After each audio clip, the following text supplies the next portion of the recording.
তিনারা হাজির হলেন না।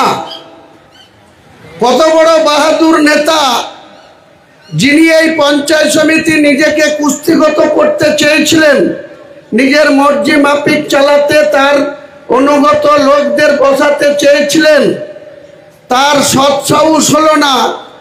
সেদিনকে বিডিও অফিসে মহকুমা শাসকের নির্ধারিত ডেটে প্রেজেন্ট হয়ে, ভরতপুরের ওসি প্রেজেন্ট ছিলেন, আমরাও এক্স অফিসিও মেম্বার হিসাবে প্রেজেন্ট ছিলাম।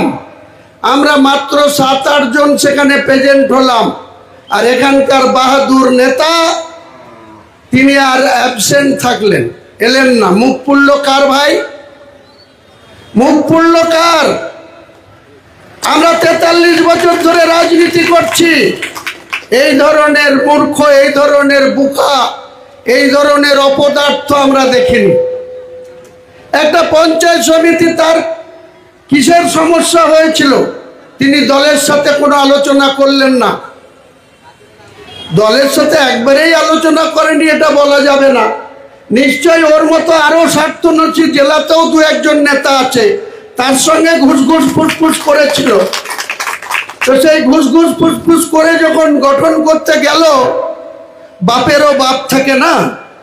তো আমি যখন দেখলাম যে পঞ্চায়েত সমিতিটা বিনা কারণে আলোচনা ছাড়াই, আমি এখানকার বিধায়ক, আমার সঙ্গেও কোনো আলোচনা করার প্রয়োজন হলো না, সেটাকে রিমুভাল হয়ে গেল, তখন আমি দেখছি একটু আমাকে মাথা লাগাতে হবে।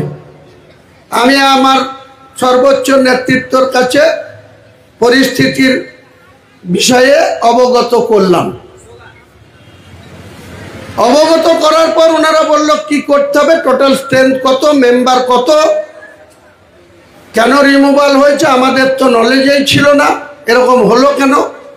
আমি বললাম হলো কেন সেটা বলতে পারবে ওখানকার মাতব্বর আর জেলার যে মাতব্বর বসে আছে তারা।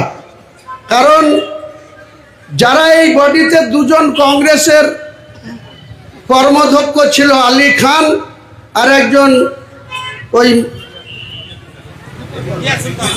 রিজিয়া সুলতানা, তারা কংগ্রেস থেকে নির্বাচিত।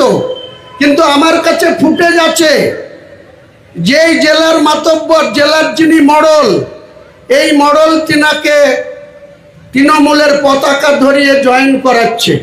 এক জায়গায় না, 2 জায়গায়, তার বাড়িতে, আবার সালারের ওই টাপুর লজে। তার ফুটেজ আমার কাছে আছে। আমি আমার নেতৃত্বকে দিলাম যে যদি 9টা স্থায়ী সমিতি 2 জন কংগ্রেসের স্থায়ী সমিতির কর্মধ্যক্ষর জন্য যদি ভাঙতে হয়, তাহলে তাদেরকে এই দলে তখন পতাকা ধরেছিল কে? আমি ধরেছিলাম না? এই 2 জন মডল মাতব্বর, যারা ভরতপুরে মডলি করছিল আর যারা জেলায় মডলি করছে, এরা ধরেছিল। তো তখন বললো ফুটেজ দেন, দিয়ে দিলাম।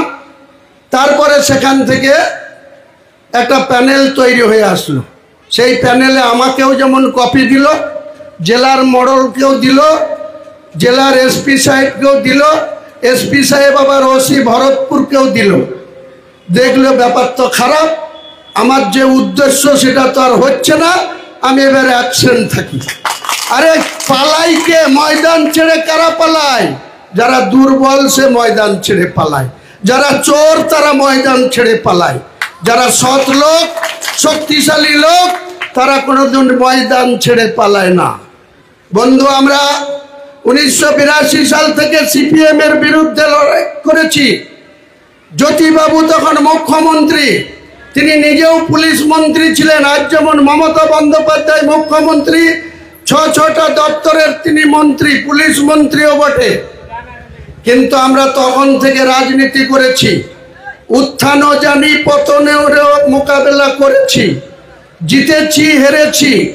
93 থেকে পঞ্চায়েত, 98-এ পঞ্চায়েত সমিতি, 2003-এ জেলা পরিষদ, 2008-এ জেলা পরিষদ, 2008-এ জেলা পরিষদে জিতে তৎকালীন বামফ্রন্টের